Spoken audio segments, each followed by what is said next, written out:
Perhelatan ajang olahraga terbesar se-Asia, Asian Games 2018 hari ini akan dibuka secara resmi oleh Presiden Joko Widodo. Berbagai persiapan, Indonesia sebagai tuan rumah sudah 100% selesai dan siap menjamu para atlet serta ofisial dari 45 negara peserta yang akan berlaga di 40 cabang olahraga. Lalu seperti apa kesiapan Inas Gok selaku panitia penyelenggara jelang acara pembukaan dan juga pelaksanaan event Asian Games 2018. Dan untuk membahasnya, kami sudah bergabung bersama Sekjen Inas Gok Eris Herianto yang berada di kawasan Gelora Bung Karno, Jakarta. Mas Eris, selamat siang. Ini menjelang pembukaan malam nanti, sejauh ini bagaimana persiapan yang sudah dilakukan? Adakah hal-hal yang masih perlu diperbaiki? Oke, terkait dengan rencana pembukaan nanti malam, kami sudah menyiapkan latihan-latihan khususnya yang berkaitan dengan pendukung acaranya nanti, dan juga dari segi panitia sendiri kita sudah mensimulasi bagaimana flow kendaraan, bagaimana keamanannya, bagaimana mengerahkan atlet-atletnya, dan rangkaian acara itu sendiri di dalam Gelora Bung Karno sudah kita adakan uji coba dan latihan. Jadi kami sudah siap untuk menyelenggarakan upacara pembukaan nanti malam. Artinya sudah 100% begitu ya Pak ya? Sudah 100%, betul. Sudah 100%. Kemudian nanti ini kan tentunya akan menjadi salah satu acara yang paling ditunggu dalam pembukaan Asian Games 2018. Tadi Anda katakan persiapan sudah 100%, sudah juga direncanakan bagaimana nanti juga pengaturannya. Untuk jalur-jalur yang akan dilalui oleh para atlet sendiri nanti akan seperti apa ini Pak?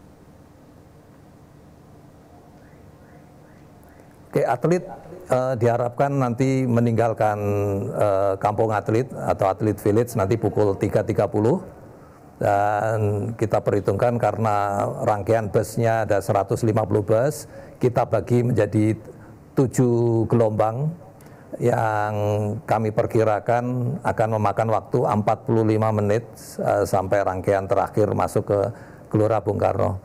Nah, atlet-atlet ini sudah kami data dan diperkirakan antara 6.000 atlet yang akan ikut di acara pembukaan untuk parade. Begitu nyampe di Gelora Bung Karno akan kita taruh ke tempat transit menunggu di venue kolam renang di Aquatic. Nanti saat pada pukul 6:12 atlet ini akan kita geser dan masuk ke Gelora Bung Karno untuk parade negara-negara yang ikut partisipasi dalam Asian Games ini.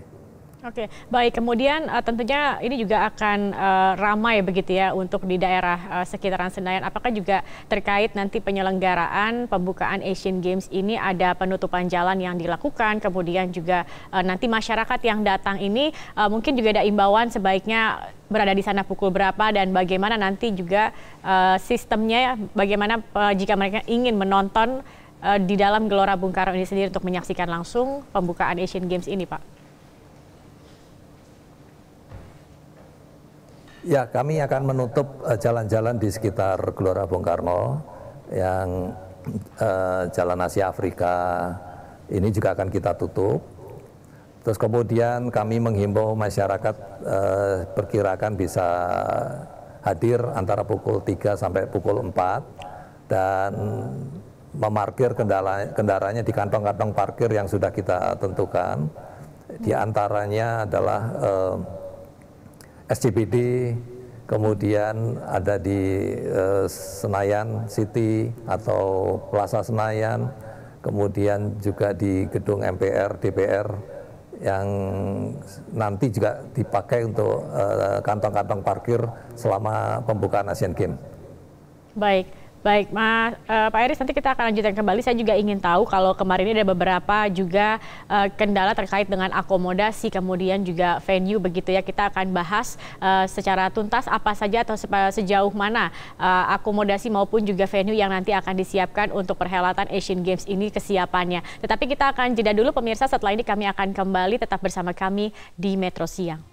Baik, kita akan kembali melanjutkan perbincangan bersama dengan Sekjen Inasgok. Pak Eris, kalau terkait dengan kesiapan venue begitu ya, kemudian juga bagaimana nantinya para atlet akan bertolak menuju ke venue, persiapan seperti ini sudah sejauh mana, Pak? Ya, saya sampaikan bahwa kami panitia Inasgok menyiapkan 93 venue yang terdiri dari 70 venue untuk competition venue dan 23 untuk training venue. Semua venue sampai saat ini atau beberapa hari yang lalu semuanya sudah siap. Nah, sekarang ada pekerjaan-pekerjaan untuk bisa melengkapi venue ini bisa digunakan untuk pertandingan. Maka perlu ada tambahan-tambahan sedikit. Sebagai contoh adalah sistem scoring system, kemudian juga pemasangan lampu-lampu agar broadcast nanti mendapatkan kualitas yang baik, dan juga pemasangan beautification atau tulisan-tulisan yang menyampaikan bahwa ini adalah kegiatan Asian Games. Nah, ini tinggal perapian-perapian yang menurut saya tinggal sedikit perapian-perapian ini. Baik. Artinya Pak Eris, kemarin seperti venue misalnya untuk voli begitu ataupun juga basket yang sempat juga ada masalah, ini sudah selesai begitu ya? Sudah tidak ada masalah lagi? Ya, sudah tidak ada masalah. Okay. Ya. Baik, satu lagi yang menjadi catatan atau juga yang harus digarisbawahi adalah di mana Dewan Olimpiade Asia ini sendiri memberikan tenggat 30 menit begitu waktu bagi panitia untuk mengantar jemput atlet dan juga ofisial dari Wisma Atlet ke tempat bertanding. Tadi dikatakan ada informasi bahwa beberapa venue ini ditempuh lebih dari 30 menit. Bagaimana kemudian untuk mengantisipasi hal ini? Ya, memang ini menjadi concern dari OCA, keadaan kondisi lalu lintas di Jakarta agar perjalanan dari Wisma Atlet menuju ke tempat pertandingan ini bisa lancar. Dan ini sudah ada langkah-langkah, baik itu dari pemerintah pusat maupun dari pemerintah provinsi, mengatur sedemikian rupa sehingga waktu tempuh ini menjadi lebih cepat. Adapun upaya-upaya yang dilakukan, saya kira kita semua sudah mengetahui adanya ganjil genap. Terus kemudian juga kita selalu setiap kali pergerakan atlet ada pengawalan, dan juga titik-titik yang bisa ditengarai akan menjadi masalah ditempatkan petugas-petugas. Ini upaya-upaya yang dilakukan kita agar memperpendek jarak tempuh. Tapi dalam percobaan yang dilakukan terakhir ini seperti misalnya ke venue golf begitu ya, ini masih ditempuh dalam waktu lebih dari 30 menit, sekitar lebih dari 30 menit. Kemudian juga menempuh jarak 24 km dari Wisma Atlet kemudian ke area venue terutama di kawasan Gelora Bung Karno misalnya begitu pada hari dan jam kerja. Ini tampaknya sedikit mustahil, Pak Eris? Nah, kalau khusus golf itu biasanya pagi, Mbak, dimulai, sehingga sebelum jam 6 pasti sudah bergerak ini atlet-atlet. Kita perkirakan tetap saja waktu tempuh ini sudah memenuhi persyaratan, Mbak.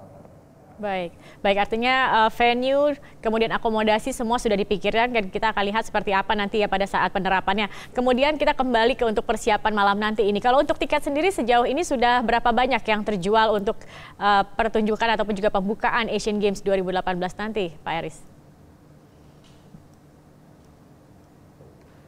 Ya, di dalam pembukaan di Stadion Utama Gelora Bung Karno, sebetulnya total kursi itu ada 77.000. Namun di setup panggung sedemikian rupa sehingga kursi yang available ini hanya 42.000. Dari 42.000 dibagi menjadi undangan dan juga penonton. Secara keseluruhan bahwa sejak 2 hari yang lalu atau seminggu yang lalu tiket-tiket ini sudah terjual habis, Pak. Itu yang bisa kami laporkan.